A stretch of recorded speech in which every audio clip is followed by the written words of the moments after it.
ਸਤਨਾਮ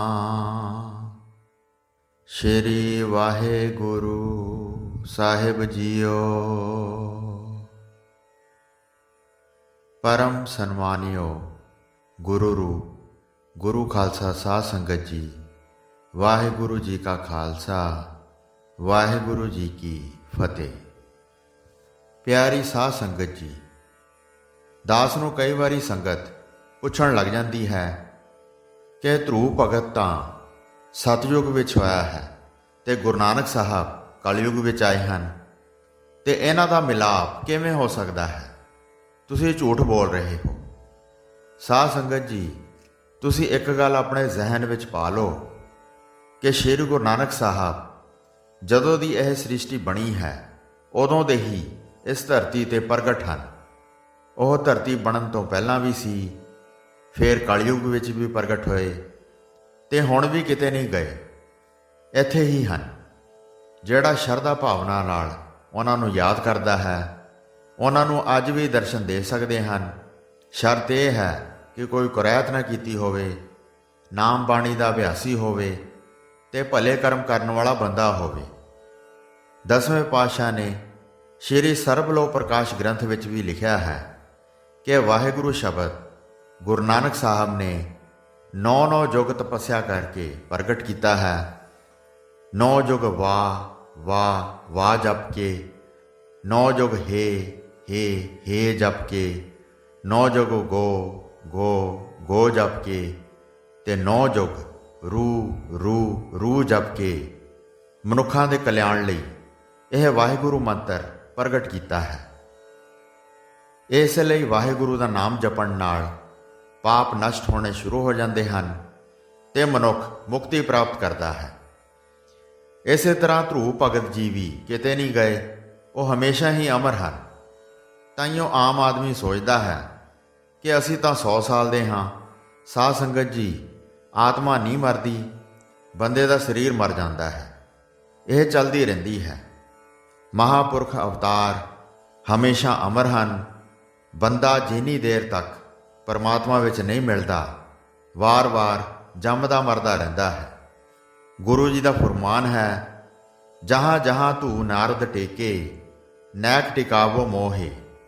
हे मेरे वाहिगुरु, जिस जिस आत्मक टिकाणे ध्रुव ते नारद मुनि वर्गे भगतां नूं अपनाया है, मैनू भी उस जगह ते सदा लई अपना दे। इसलिए साध संगत जी, श्री गुरु नानक साहब जिथे मर्जी जाण, जिहड़ी मर्जी जगह ते वो पहुँच सकते हैं। ये उन्हां दी मौज है, समय का उन्हां नूं कोई फर्क नहीं पैंदा। श्री गुरु जी की बाणी सिद्ध चूरन के समान है, जिसनों खाण रूपी कमाई करन नाल हौमे रूपी उदर रोग दूर होंदा है। देवतियां दे देवते, जगत दे गुरु, ज़ाहरा कलाधारी श्री गुरु नानक देव जी के चरनां नूं सदा ही नमस्कार करते हैं। श्री गुरु नानक देव जी ने कलयुग विच जो लोग खोटी बुद्धि वाले हो के शुभ गुणां विच कंगाल होए सन, उन्हां नूं हरि दा नाम मन दा माणक दान कीता है। जिन्हां ने नाम प्राप्त करके सदा सिमरिया है, उन्होंने अपने शरीर के माण नूं दूर कर लिया है। उन्हां दे हिरदे विच अचानक ज्ञान प्रगट हो जाता है। पदार्थां नूं झूठा समझ के उन्होंने स्वार्थ छड्ड दिते हैं अते इस तरह परमार्थ विच दुख दूर करन वाले हो गए हैं। जदों सच्चे पातशाह धन श्री गुरु नानक देव साहब जी महाराज सुल्तानपुर लोधी विखे वेई नदी विच चुब्भी मार के गायब हो गए सी, तां उन्हां दी मुलाकात अकाल पुरख नाल हुई। अकाल पुरख नाल मुलाकात करके मनुखां दी भलाई वास्ते उन्होंने मूल मंत्र लियांदा। जदों गुरु जी वापस मुड़न लगे तां धूम मंडल जिथे शोभा पा रहा सी उत्थे चले गए। ध्रुव भगत ने जद गुरु जी नूं आउंदिआं वेख्या तां उन्होंने गुरु नानक साहब नूं देख के नमस्कार कीती। फिर ध्रुव भगत उन्हां पासों वाहिगुरु दे दरबार बारे पुछण लगा, जिथे कोई भी कदे पहुँच नहीं सकिया है। ध्रुव भगत जी ने श्री गुरु नानक देव जी नूं कहा, मैनू सचखंड की निशानी दिओ। निर्वाण प्रभु जी नूं तुसीं किस तरह वेख्या है? उन्हां दा रूप रंग कैसा है? ਤੁਸੀਂ ਜਿਨ੍ਹਾਂ ਦੇ ਜਾ ਕੇ ਦਰਸ਼ਨ ਕੀਤੇ ਹਨ। ਪਹਿਲਾਂ ਕਦੇ ਵੀ ਇਸ ਤਰ੍ਹਾਂ ਨਹੀਂ ਹੋਇਆ ਕਿ ਕੋਈ ਮਨੁੱਖ ਦੇਹ ਸਮੇਤ ਪ੍ਰਭੂ ਦੇ ਪਾਸ ਗਿਆ ਹੋਵੇ। ਇਹ ਸੁਣ ਕੇ ਗੁਰੂ ਜੀ ਨੇ ਕਿਹਾ, ਹੇ ਧਰੂਵ, ਤੁਸੀਂ ਉੱਤਮ ਭਗਤ ਹੋ। ਸੁਣੋ, ਮੈਂ ਤੁਹਾਨੂੰ ਦੱਸਦਾ ਹਾਂ। ਪ੍ਰਭੂ ਦਾ ਰੂਪ ਰੰਗ ਜਾਣਿਆ ਨਹੀਂ ਜਾ ਸਕਦਾ। ਜੋ ਜੂਨ ਵਿੱਚ ਆਏ ਤੋਂ ਬਿਨਾਂ ਜਾਂ ਕਿਸੇ ਕਲੇਸ਼ ਕਰਮ ਕਾਰਨ ਤੇ ਸਦਾ ਸੁਤੰਤਰ ਰਹਿ ਕੇ ਭਗਤਾਂ ਦੇ ਧਿਆਨ ਹਿਤ ਰੂਪ ਹੈ। ਉਸ ਦਾ ਸੁੰਦਰ ਕਾਲਾ ਸਰੂਪ ਬਹੁਤ ਸ਼ੋਭਦਾ ਹੈ, ਜਿਵੇਂ ਕਰੋੜਾਂ ਚੰਦਾਂ ਅਤੇ ਸੂਰਜਾਂ ਦਾ ਪ੍ਰਕਾਸ਼ ਹੋਵੇ। ਬ੍ਰਹਮਾ ਆਦਿ ਵੀ ਉਸ ਦਾ ਪਾਰ ਨਹੀਂ ਪਾ ਸਕੇ। ਕਰੋੜਾਂ ਕਾਮਦੇਵਾਂ ਦੀ ਉਸ ਦੀ ਸੁੰਦਰਤਾ ਹੀ ਹੈ। ਉਸ ਦੇ ਇੱਕ ਨਹੁੰ ਦੀ ਵੀ ਕੋਈ ਬਰਾਬਰੀ ਨਹੀਂ ਕਰ ਸਕਦਾ। ਮੈਂ ਉਹਨਾਂ ਦੀ ਕਿਸ ਵਿਅਕਤੀ ਜਾਂ ਸ਼ਕਤੀ ਨਾਲ ਉਪਮਾ ਦੇਵਾਂ? ਉਹਨਾਂ ਵਰਗਾ ਜਾਂ ਉਹਨਾਂ ਬਰਾਬਰ ਜਦ ਕੋਈ ਵੇਖਿਆ ਹੀ ਨਹੀਂ ਹੈ। ਅਨੇਕਾਂ ਬ੍ਰਹਿਮੰਡ ਉਹਨਾਂ ਦੇ ਸਰੀਰ ਵਿੱਚ ਬਣੇ ਹਨ, ਜਿਵੇਂ ਇੱਕ ਬ੍ਰਿਛ ਬਹੁਤ ਫਲਾਂ ਸਮੇਤ ਹੋਵੇ।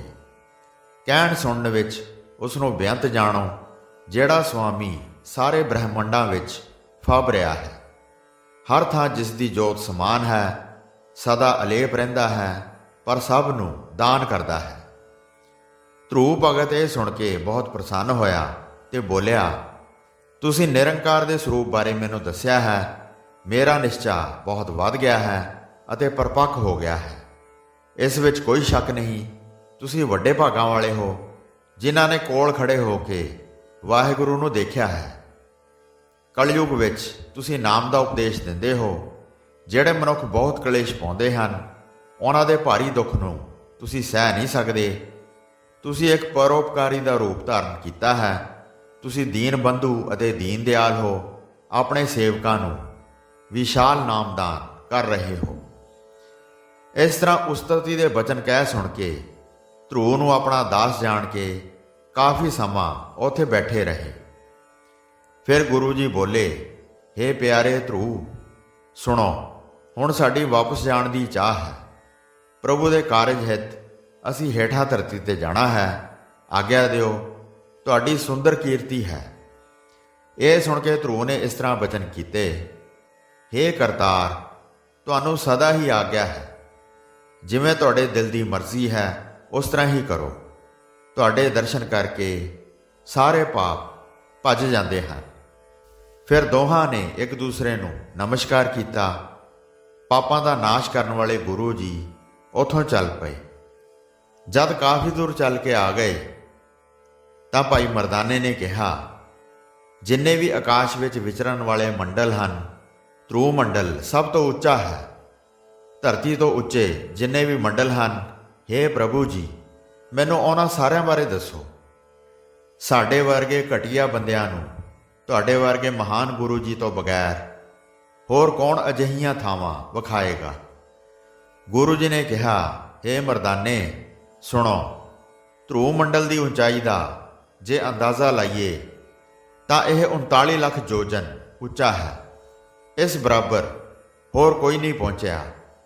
ਫਿਰ ਭਾਈ ਮਰਦਾਨੇ ਨੇ ਕਿਹਾ, ਹੇ ਪ੍ਰਭੂ ਜੀ, ਮੈਨੂੰ ਇੱਕ ਵਾਰ ਫਿਰ ਦੱਸੋ। ਮੈਨੂੰ ਅਣਜਾਣ ਮੂਰਖ ਸਮਝ ਕੇ ਮਨ ਵਿੱਚ ਗੁੱਸਾ ਨਾ ਕਰੋ। ਧਰੂਵ ਮੰਡਲ ਦੇ ਅੱਗੇ ਜਿਹੜੇ ਮੰਡਲ ਹਨ, ਉਹ ਕਿੰਨੀ ਦੂਰ ਹਨ? ਹੇ ਸੁਖ ਦੇਣ ਵਾਲੇ ਗੁਰੂ ਜੀ, ਇਸ ਬਾਰੇ ਕਹੋ। ਮਰਦਾਨੇ ਦਾ ਪ੍ਰਸ਼ਨ ਸੁਣ ਕੇ ਗੁਰੂ ਜੀ ਨੇ ਕਿਹਾ, ਹੇ ਮਰਦਾਨੇ, ਇਸ ਦਾ ਅੰਦਾਜ਼ਾ ਨਹੀਂ ਲਾਇਆ ਜਾ ਸਕਦਾ। ਇਸ ਦੀ ਗਿਣਤੀ ਵੀ ਬਿਆਨ ਨਹੀਂ ਕੀਤੀ ਜਾ ਸਕਦੀ। ਨਾਮ ਅਨੰਤ, ਲੇਖਾ ਰਹਿਤ ਅਤੇ ਪਾਰਾਵਾਰ ਰਹਿਤ ਹੈ। ਬ੍ਰਹਮਾ ਆਦਿ ਇਸ ਤਰ੍ਹਾਂ ਬਿਆਨ ਕਰਦੇ ਹਨ।